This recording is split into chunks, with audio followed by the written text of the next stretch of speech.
Я сейчас назову 5 вещей, и если хотя бы 3 из них о тебе, это означает, что то, что ты сейчас терпишь в отношениях, началось еще когда тебе было около 5 лет. За 20 лет я работал с сотнями людей, которые приходили с одним единственным вопросом. Почему я это терплю в этих отношениях? И в 80% случаев ответ был не в этих отношениях, даже не в предыдущих. Ответ лежал в механизмах, которые происходили в первые 10 лет жизни этого человека. Я не собираюсь никого судить, не обвинять там родителей. Я сегодня покажу просто психологические механизмы. Без осуждения, только понимание. Но для начала такой маленький тест. Можете проверить себя. Просто мысленно отвечайте «да» или «нет». Подходит утверждение к вам или не подходит. Первое. Вы угадываете эмоции. Человек только зашел в комнату, вы уже знаете, какое у него настроение. Подруги говорят, ты прям как экстрасенс, у тебя такая эмпатия, ты всегда чувствуешь, что со мной происходит.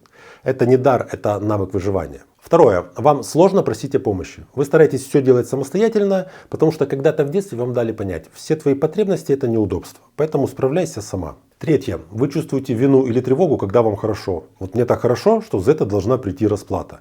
Радость кажется вам опасной. Вы поехали куда-то в отпуск, вам там хорошо, но вы думаете, скоро все закончится и начнутся какие-то неприятности. Всегда, когда вам хорошо, вы тревожитесь или чувствуете себя виноватой. Четвертое. Вы не выносите конфликтов.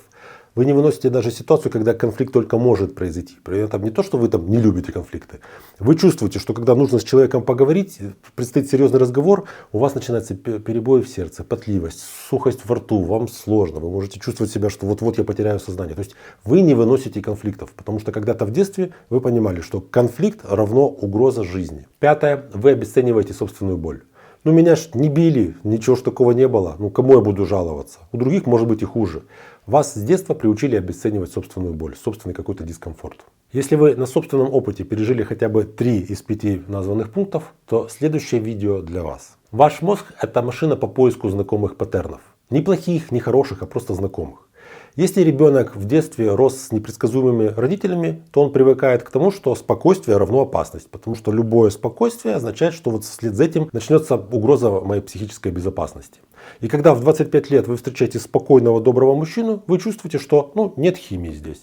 А встречаете какого-то такого бурного, скандального, я не знаю, у которого куча проблем, чувствуете бабочки в животе, потому что ваш мозг его узнает. Вот нестабильный взрослый рядом – это дом, это тепло. Вы не выбираете плохих мужчин. Ваша нервная система сканирует толпу, и вы выбираете того, кто соответствует шаблонам этого первого взрослого, которого вы встречали. Действительно, если ребенок рос с родителями, которые были нестабильные, а для ребенка родители – это значимые взрослые, у него формируется такой паттерн, что в дальнейшем значимые отношения он будет выстраивать только с нестабильными людьми. С людьми, рядом с которыми у тебя вырабатываются примерно те же гормоны, которые у тебя в детстве вырабатывались рядом с родителями. Это адреналин, кортизол, повышение тонуса симпатической нервной системы. То есть ты рядом с таким человеком должен находиться в напряжении. Клиенты часто возражают, что у меня вроде была нормальная семья, родители интеллигенты, там никто не пил, не бил, откуда тогда вся эта нестабильность? Я вам сейчас приведу 3 примера детства, которое выглядит как бы нормальным, но там все равно включаются эти механизмы, которые потом приводят к тому, что вы попадаете в разрушительные отношения. Первый пример – это такая идеальная семья. Внешне все хорошо, ребенок ходит в детстве на музыку, на дополнительные, соседи не нарадуются, учителя не нарадуются, но есть запрет на негативные эмоции, особенно касаемо девочек. То есть девочка должна быть всегда счастливенькой, радостной, чистенькая, опрятненькая, она не должна злиться, она не должна капризничать. Соответственно, такая девочка вырастает с запретом на выражение неудовольствия, с запретом на выражение какой-то такой здоровой агрессии. И позже, будучи уже молодой женщиной, когда она сталкивается с газлайтингом, когда мужчина ей говорит, а ты просто слишком чувствительная, чего ты так обижаешься. Она с этим соглашается, потому что она именно это слышала в детстве. В детстве ей говорили, когда ей что-то не нравилось, что ты что маленькая, что ты конючишь, успокойся, просто нужно делать, как мы тебе говорим. То есть, казалось бы, идеальная семья, но в этой идеальной семье девочку воспитали беззубой. Она не умеет отстаивать свои границы, она не умеет постоять за себя. Она соглашается со всем, что ей навешивают все окружающие, в том числе мужчины в этих разрушительных отношениях. Второй тип отношений – это мама-подруга. Тоже выглядит это ж прекрасно. Опять же, все мамины подруги просто не нарадуются, что мама со своей маленькой дочкой разговаривает на какие-то серьезные темы. Вроде бы как какая взрослая, зрелая девочка растет. А на самом деле здесь происходит такая вещь, это называется патернализация родителей. Это когда родитель своего ребенка делает частично родителем для себя. Мама жалуется девочке маленькой, ей 10 лет, с какими-то своими проблемами, возможно, проблемами в отношениях с папой, проблемами в отношениях на работе. Девочка их выслушивает и приучается к тому, что она должна быть эмоциональной опорой для мамы. что противоестественно, потому что это взрослый человек должен быть эмоциональной опорой для ребенка. Но очень часто так бывает, что вот девочка вырастает с идеей, что она должна спасать, она должна прежде думать о человеке, который находится рядом, а потом уже о своих потребностях. И такая девочка, когда становится молодой женщиной, она входит в отношения, где начинает спасать мужчину, начинает за этим великовозрастным мальчиком ходить, собирать все пеленки, потому что это то, на что ее натаскала мама в детстве. Она умеет в отношениях только заботиться о другом человеке, только собирать о нем какие-то вот, не знаю, ползунки. Более того, если она встречает зрелого и самостоятельного мужчину, то ей с ним немножко некомфортно, потому что ей тогда приходится заниматься своими потребностями, а она не очень хорошо это понимает, она не очень хорошо осознает, чего она хочет. Ей важно, чтобы рядом был какой-то вот такой вот незрелый человек, рядом с которым она, пускай будет и страдать, но, по крайней мере, будет находиться в привычном сценарии. Третий пример – это папа-призрак. Папа вроде бы есть, но эмоционально он отсутствует.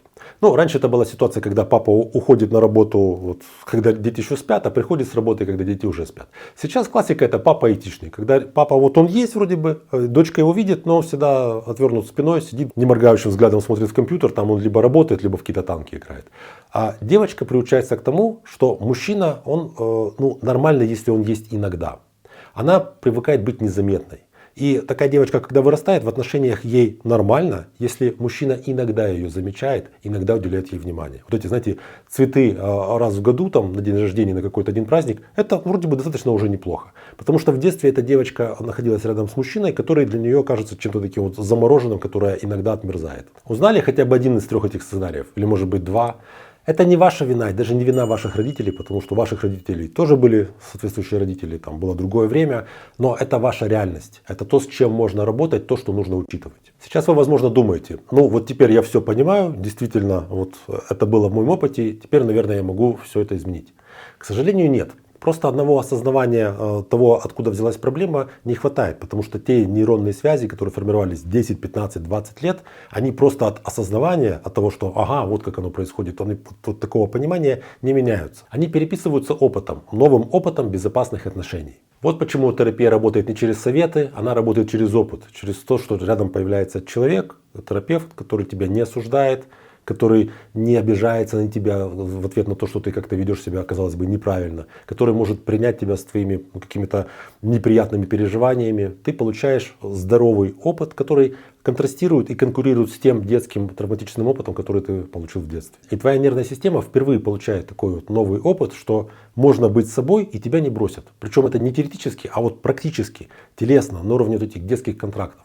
И да, это происходит не очень быстро, но это единственное, что работает. Я хочу, чтобы вы запомнили одну вещь из всего этого видео. То, что вы терпите в отношениях сейчас, это не говорит плохо о вас. Это говорит о том, что с вами произошло раньше. И опять же, это не говорит плохо об этом. Это просто констатирует этот факт. Я часто сталкиваюсь с ситуацией, когда вот клиентка там в отчаянии говорит, а вообще бывают нормальные мужчины? Потому что у меня в течение жизни было там в общей сложности 5 отношений, и все отношения были вообще одни хуже других. Как так получается? То, что с вами случилось, оно уже случилось. Уже тот детский опыт, который вы его пережили, вы никак не можете его изменить, но вы можете выбрать сейчас начать с этим работать. И это не слабость прийти к психотерапевту. Хотя да, на первой консультации вы будете говорить о каких-то своих слабостях, сложностях. Многие клиенты говорят о том, что вообще прийти к психотерапевту, это был их чуть ли не первый действительно взрослый выбор, начать заботиться о себе не из страха, а из желания помочь себе. Если вы это видео досмотрели до этого момента, то это означает, что у вас есть очень важное качество, это честность с собой.